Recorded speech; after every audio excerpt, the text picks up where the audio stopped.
Hey there, welcome back to my kitchen. In today's video, we're going to make 3 more great crockpot recipes. I think all 3 of these turned out a little bit more fun than usual. We've got some tortellini to make in the crockpot, we're going to be making some sandwiches. So let's go ahead and get started and I'll show you how to make them.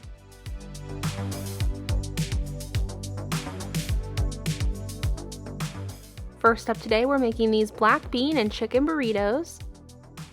Into the crockpot, you'll need to add 1 can of fire roasted tomatoes, 1 can of diced tomatoes with green chilies, 1 cup of frozen corn, 3 chopped up chipotle peppers in adobo sauce, 2 cups of chicken broth, 1 cup of white rice, and then half a bottle of taco sauce. I will have the exact ounces listed down below for you.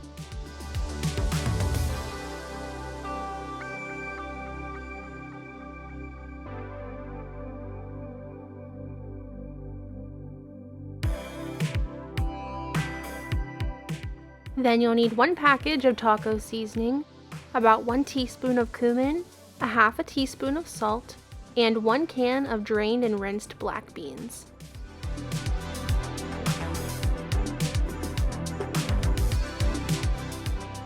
Once everything is in the crock pot, give this a really good stir to make sure those seasonings are mixed in.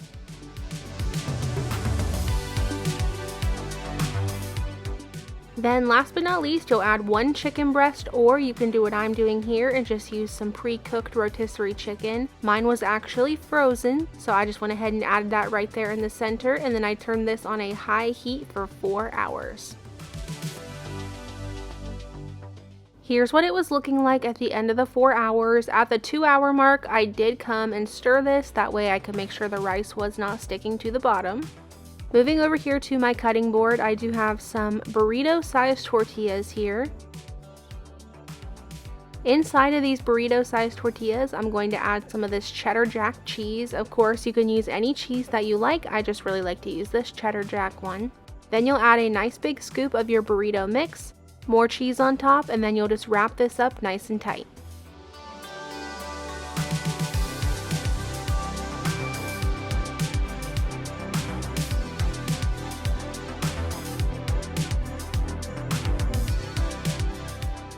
I just went ahead and repeated that until I ran out of my tortillas. I did have a little bit of the filling left in the end, but we just kept it in the refrigerator and ate it the next day.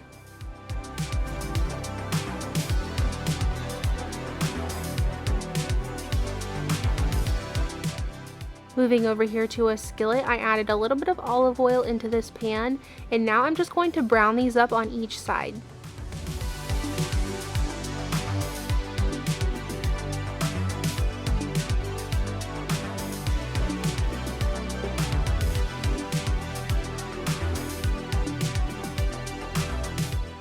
Here is what my plate looked like in the end. I did just add some shredded lettuce, some more cheese on top, sour cream, and a little bit of green onions. This filling inside is really good. However, if you do not like your rice being soft, then you may not like this. Your rice will get soft in the crock pot, but when it's in a burrito shell like this, I actually really like it. I don't mind it at all. These turned out delicious, and if you are somebody that likes to have more meatless meals, you can leave the chicken out of this, and it can be a meatless meal very easily.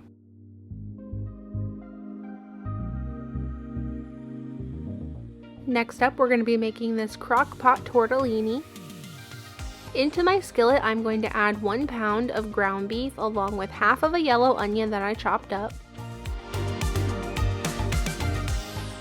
Break up the ground beef and just let the 2 of these cook in here until the ground beef is cooked all the way through.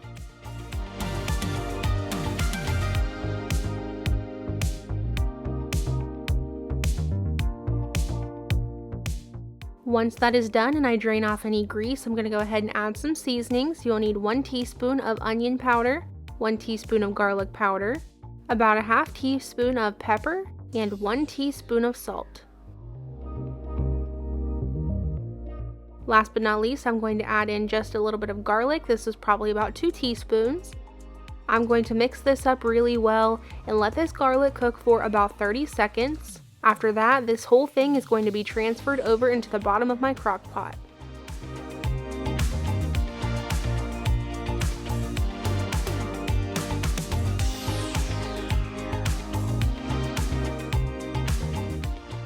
Next, you're going to add 1 package of frozen tortellini, 1 can of Italian-style diced tomatoes, 2 cups of beef broth, and 1 8-ounce block of cream cheese. And as you can see, I did go ahead and cube that up just to make it mix in a little easier.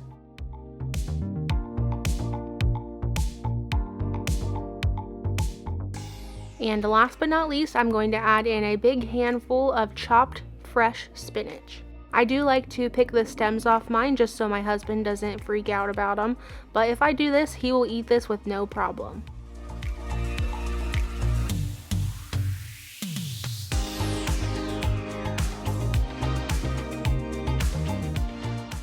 Give this a good mix together, and then you're just going to cover this and let this cook on a high heat for 2.5 hours. At this point, I did give it a taste and thought it needed just a little bit more salt, so I added a couple dashes of salt, and then I added about a 1/4 cup of shaved Parmesan cheese. Now I'm just going to give this a mix and let that cheese melt for just a minute.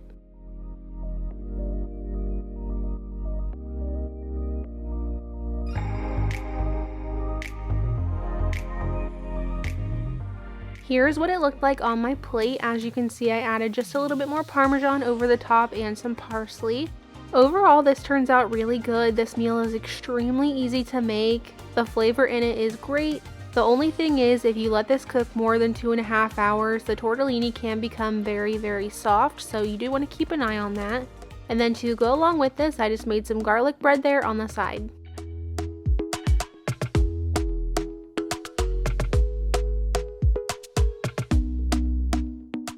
And now we're going to make these amazing Philly cheesesteak sandwiches. To begin here, I'm just taking about 1 pound worth of sirloin steak. This is partially frozen, but if it's partially frozen like this, it makes it very easy to cut. So I'm just going to take my knife and cut this into really thin strips. On the side, you can see there that I did go ahead and chop up 4 ounces of mushrooms and sliced up 1 green pepper and 1 large yellow onion. Moving over to the crock pot, I'm going to go ahead and add the steak in there in the bottom. Next, I'm adding my onion, green bell pepper, and mushrooms.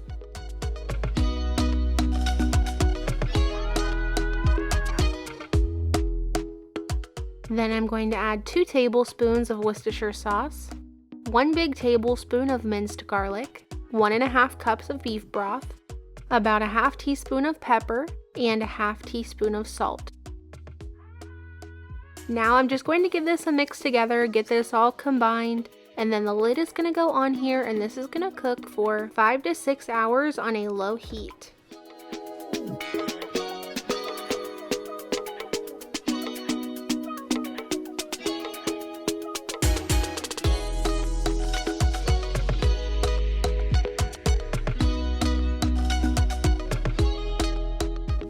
Here's what it should be looking like at that time, but we're not quite finished yet. So over here to my countertop, I have a baking sheet lined with some parchment paper along with 3 sub buns.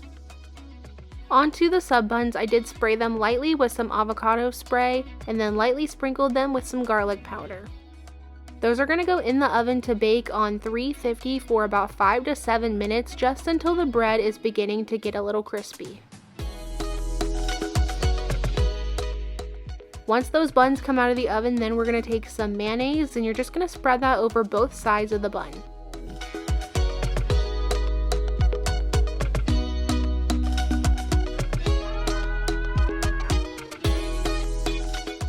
Then you'll be taking some provolone cheese, about 1 slice per side. I just went ahead and broke it in half and lay that right on top of the mayonnaise.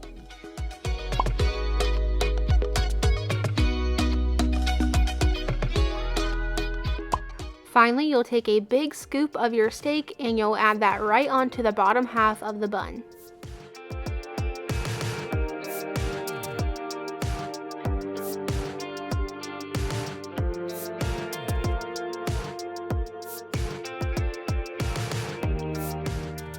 Fold the top over, and then these are going to go back in your oven for about 8 more minutes, or until the cheese is melted and the bread is getting a little crusty along the edges. Here's what they look like coming out of the oven. The bread got a little dark in some spots, but the cheese was nicely melted inside. And then this is what it looked like on my plate. As you can see there, I did make some potato wedges to go along with these, but these were honestly so filling, I didn't even touch my potato wedges. We both really enjoyed the flavor of these. They turned out absolutely perfect. I will 100% make these again. The little bit of mayonnaise was plenty of sauce for these. The meat has such good flavor, you don't really need anything else, but overall, these turned out fantastic.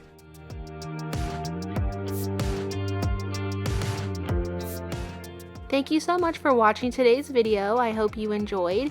If you made it all the way to the end of today's video, don't forget to leave me a flower down in the comments below to let me know that you did, and I will see you back here on Sunday for a new video.